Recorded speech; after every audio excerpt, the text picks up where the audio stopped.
G'day,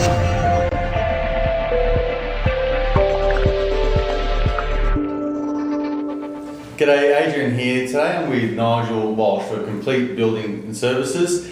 Welcome to the show. Thanks, Adrian.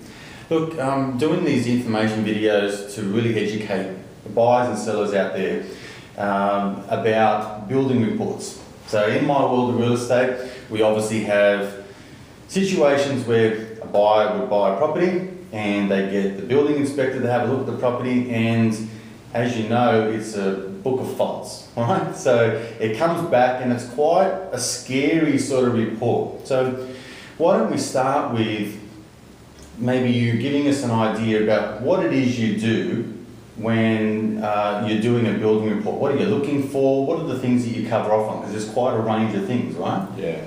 Well, basically, once an offer's been accepted, it's usually subject to the building and pest inspection report. And our job is to go out and have a look at the house on behalf of our client to see what's wrong with it, if anything. Essentially, we're looking for major structural problems with the house. We're also looking for more significant maintenance items, things like water leaks, things that may need to be attended to, that may cost money in the short to medium term, sometimes even long term, because we might pick up on something that needs attention at some point. Yep. And we're looking at the house very carefully. We follow an Australian standard on property real estate inspections, and we go through the house on the inside, on the outside, in the roof space, and underneath the house, looking for everything that could be possibly wrong with the place. Right. And then once we've done that, we produce that into a written report so that people can look through the report and make an absolute determination if this is the right property for them. Is there anything that we need to talk to the real estate agent about or the owner about in terms of getting something fixed, or perhaps making an adjustment in price, and then hopefully making an informed decision about what to do, whether to proceed with the purchase or perhaps keep looking. Yeah. But and then on the pest inspection side of things, again we're working to an Australian standard, and the $64,000 question there is, does this property have termites? And if so, what do I need to do? Or perhaps there might be a situation where there has been a termite issue in the past. We can look at that and see what the problem was, what's been done, and what needs to happen in the future. And again, put that into a written report so people can understand what it is that they need to know in relation to the... All right, so in essence you're doing sort of two reports or two investigations sort of thing, and one of them is the building and say construction side or the structural side of things, and then the other is the pest, or like you mentioned, the white ants and things like that. Okay, so when you compile that into a report, you've obviously got some images and maybe evidence of your findings, and then there's a summary, right, sort of at the back that kind of says these are the items that we've discussed within the booklet and that you should really consider looking at. Yeah, what we do is, with our company, we try and write our reports in plain English so that people can understand them. I think that's critical, because people want to know in simple terms what the issues are, and what they end up with is probably a report that can range in size to 30 or 40 pages of information, which can be a bit daunting. And then we take out what we believe, in our opinion, is the main issues that need to be in front of their mind when they're making a decision about whether to purchase the property. Got it. All right, so you mentioned things about white ants and stuff like that before. So what are the main things that, because like I mentioned before, the building report is a book of faults. So like you said, there's 30 or 40 pages of itemised things in there, and your, I guess, obligation is to list everything. You don't want to miss out any details of the home, whether it be large or small. Would that be right? That's right, yeah. Well, I mean, it's our job to look at everything closely. Yeah. We're looking at the property as a professional. We have no particular angle whether our client should or should not purchase the property. Of course. Often a lot of people are looking to us to provide that answer, which we can't provide. We've got to give the client the information so that they can make the appropriate decision that's right for them. Themselves, yeah. You always remain neutral. So what would be the most common, I guess, problem or issue that would arise maybe on the building side? On the building side of things, probably people are interested to know whether any particular cracking in the building is structurally related, because a lot of buildings have cracks in them, and the significance is something that may be associated with something relatively minor or something perhaps major, and to an untrained eye they're not quite sure about that. And that's probably the singular most expensive item that people need to know about if it needs to be fixed. And probably the most common thing that you find on nearly every house, I suppose, is leaking showers. That's very common. And other than that, each house is slightly different. And what about the pest side? So we've got, like you said, the $64 million question. Okay, does it have? Well, yeah, that's obviously fairly critical. We basically get into any area of the house that we can physically fit and have a look. We use a range of equipment to test for white ants, including electronic moisture meters. Our company, all our inspectors have thermal image equipment, which helps to detect any live termites. Basically, if there is any evidence of live termites or even past termite activity, we would always generally find it. Pick it up. All right. So we've covered off on a lot of things because, in my experience, when a buyer receives the report from the Pest and Building report, it's quite a daunting document. Okay. So, and my take on it is like I mentioned earlier, it is a book of faults. So the summary at the back is the most important, I guess, part of it to me, because it would sort of outline the most major items, to really look for. So in Wollongong, where we live, we've obviously got a lot of old homes, okay, and right up and down the coast. I mean, there could be homes ranging from, maybe a young home would be 20 years old, but some of the homes could be 100 years old. Right? So when a buyer calls you and says, hey, I've got the report back, what does this mean? So I know we've obviously got the report, we've tried to write it in, layman terms so everyone understands. What's your general feedback to a buyer? And I know you're not giving advice or telling them whether to buy it or not, but let's say I said to you, there's a crack in the building, and you've mentioned that there's been some movement over time. What are the things that I should know about as a buyer that, is that going to be dangerous? Is that going to be potentially hazardous in the future? Is that going to cost me money? Can you tell me the differences about maybe how we explain that situation? Well, depending on the nature of the crack and the location of the crack, there is an Australian standard which tells us all about cracks and the relative significance and whether they're structurally significant or not. Perhaps the easiest way to explain to somebody about a crack whether there is a problem or whether it might need something that they might need an engineer. If you can put your finger in a crack, then generally, as a rule of thumb, it could be a problem. That's a problem. And most people will understand that. Right. Without getting all technical and without going into anything else. If there is a problem of that nature, well then yes, it needs further investigation. And sometimes the further investigation will look at things like are there any trees or tree roots that might be affecting the house, which is quite common. Is there some type of drainage issue which is softening the foundation and allowing the cracking to occur? Or is it just general movement? or something else of that nature.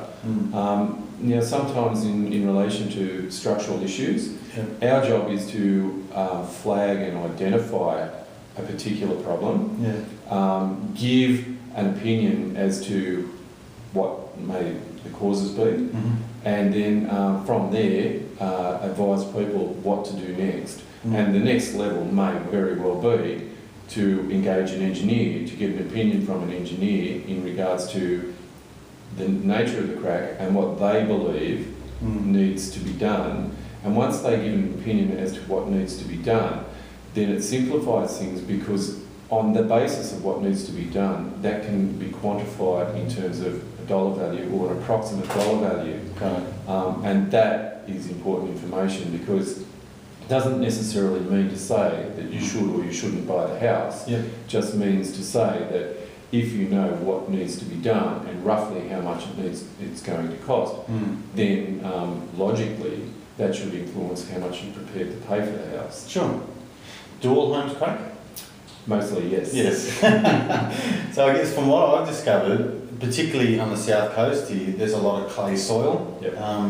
And, you know, as you know, we're on the earth, so earth expands and contracts and things like that. So, like you said, that measurement that you said before about putting your finger through the crack, obviously that would be a huge crack. That's right. And something that's kind of like little fine lines or something like that would be very minor. Exactly. And the whole idea is, as we said a minute ago, like all houses do have some sort of movement, some sort of cracking. And as a homeowner, you would naturally keep an eye on things. And if the crack escalated in any way, shape or form, then you would be like anybody else and you would have to look into it a little bit further. All right, let's talk about the pest side of things. So I've bought a home, again I got the report, and it says that there is activity or past activity of termites and white ants within this home. So what are the things that I could do? Okay, well sometimes termites occur for no particular reason. It's just, as I say, an act of God. And unfortunately, it's your house that they've chosen. So, but as a homeowner, there's quite a few things that you can do.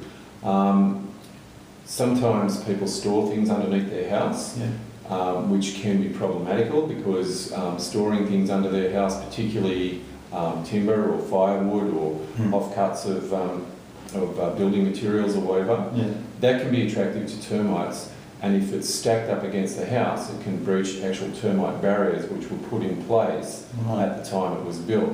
So if your termite barriers are here and you stack stuff above the barrier, well, you could be asking for trouble. The other thing is termites are attracted to moisture and water. So if you have a water leak, such as a leaking shower that we were speaking on, termites can zero in on that, and that they find that very attractive. Other things. Can I do a maintenance plan? So if I'm buying a home and it's got that in there, I can take some stuff underneath the house if there's a build-up of storage and old timbers and stuff. I can also improve the ventilation in that area, fix a leaking shower, for example. But can I do a maintenance plan, or can I do something that's going to monitor that over a period of time? Well, with the accepted practice is that every home that's vulnerable to termites, which is in other words a timber frame home, you should have an annual termite inspection or a pest inspection. Now, our company actually takes that a step further. We suggest to our clients a 6-monthly inspection, only because if you are unlucky enough to get termites, that you find them early before they have an opportunity to do too much damage. So in terms of a maintenance plan or what you can do, that's obviously the first thing that you can do. The second thing that you can do, if you're inclined, is you can hop under the house and have a bit of a look around, look at the piers, see if there's any mud tunnels with the termites, see if there's any water leaks or anything like that. And as you said, make sure that there's plenty of ventilation and there's not a build-up of humidity under there, which is an attractive environment for termites. Right. You touched on a point earlier which maybe we should discuss with homeowners that are looking to sell. So obviously a lot of my questions have been around, if I buy a home and I find a problem, what should I do? And maybe we should talk about what an owner can do to, if they're thinking about going on the market, perhaps they could engage your services or look at things around the home to kind of minimise, I guess, or identify risk would be, or potential damages would be one thing, and then obviously minimise an ongoing issue. So give us, say, I don't know, a couple of hot tips that owners can do. Well, it's becoming more and more common for people that are thinking about listing their home, or in actual fact have listed their home on the market, to get their own independent building and pest inspection. Right. Now, from our perspective, our client is our client, and we write our reports as we see it, irrespective of, I guess, who's paying for it. It doesn't really matter, because at the end of the day, the report has to be an accurate reflection of that particular house. A smart vendor or a smart person that wants to sell their house would probably think very carefully about getting one, because it allows a few things to happen. It allows them to have a complete understanding of the current condition of their home. Yeah. It also gives them an opportunity to fix something that they may not necessarily have been aware of. For example, let's go back to the shower leak. That seems to be the item that comes to mind. And also, it's a document that they can produce and give to prospective purchasers if they want to. Yeah. So that a prospective purchaser can also get an understanding of the current condition of that house. And on the basis of the information that they have in front of them, they're in a position of confidence where they can make an offer to purchase the home based on that. Now, if they want to go and get their own building and pest inspection as an alternate peace of mind, I suppose, or an alternate opinion, I would suggest that any building inspector in the Illawarra or Australia or anywhere would all pick up on the most significant and important things associated with that house. Sure. Perhaps an individual inspector may pick up on smaller items of, just minor things that, to them they've noticed or whatever, and which in the scale of things are, they're not hugely relevant to the actual cost or the purchasing decision. And then with that information, it streamlines the whole process. Right. So I guess there's a few key benefits that I picked up on. So if an owner is trying to sell their home or wanting to sell their home, they get their own report. It's independent and non-biased. It's prepared for them only. That's right. The next thing is that they identify faults and issues that they may not be aware of. So if there is a leaking shower and there's movement underneath the house because it's so damp, maybe they can rectify that before they go on the market. That's right. And then the third thing is that when they do go on the market, they can potentially say, hey, I've completed my report. These are the items that were, highlighted, and I've fixed this and this. And then the buyer can say, well, look, I'll get my independent report, but at least they know kind of warts and all what they're getting into. That's right. Before committing anything, sort of any major financial commitment. And I guess that would be a bit of a bear-all sort of thing for an owner, but it would kind of disarm a lot of buyers' fears, wouldn't it? Because they know what they're sort of getting into. Yeah, I think the whole thing about buying a house is it's a very big deal. Most people only buy one or two, maybe three family homes in a lifetime, and people want to make sure they get it right. They are making a decision based on a lot of items or factors. Like is it the right size house? Is it in the right location? Does it sit on the right side of the street or whatever? Whatever. But the underlying factor is they want to know if they're buying a good house and they're not buying a house that is a potential money pit, Sure. or something where there's significant things wrong with it, which has the potential to cost them a lot of money to fix it up. Yeah. Money they might necessarily get back. And if they have the confidence to proceed in the purchase of the house, that means that they've got all the information that they need at their disposal. And I think that's the most important thing. Most people will rely on a report that has been provided to them by a vendor, understanding fully that it's an independent document. But the purchaser has to be confident that everything is as it should be. And if they want to get a second opinion, that's fine. It's whatever makes them comfortable and whatever makes them happy, so that they can purchase with confidence and make themselves happy. Yeah, absolutely. I mean, it works both ways for buyer and seller, because everyone's being upfront, they know what they're getting into, and at the end of the day, most likely, I would say 99% of the time, they're going to do the report anyway. So That's either right. way, something's going to come up. So you as the owner are better off, in my eyes, knowing upfront what you're getting into or what a buyer's going to get into, and you can rectify a lot of those problems. That's because right.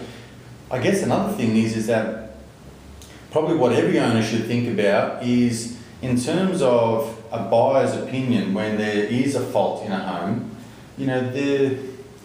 their idea of what that means financially to them is often far greater than what the actual problem is. That's right. Right? So every buyer wants to get a property at the right price. That's right. And every owner wants to get the best price, okay? Right, yeah. So here comes the biggest battle in real estate, right?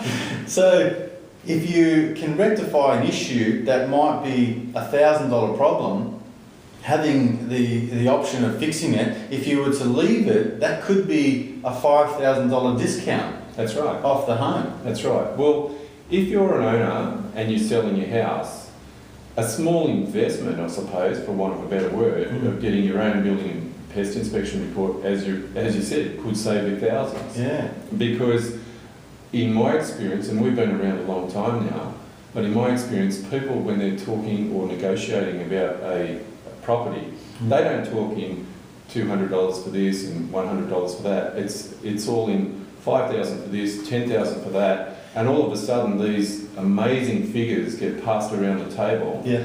And at some point, somebody loses.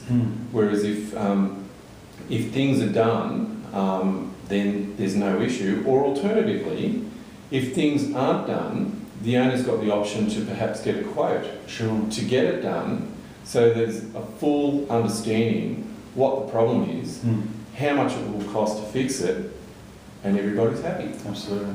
Fantastic. Nigel, thank you very much for talking to us today. It's been an absolute pleasure. I'll make sure I list all your details in the details underneath the video, so if people want to contact you, if they're thinking of buying and selling, they can get their report done. That's been great. Thanks, Adrian.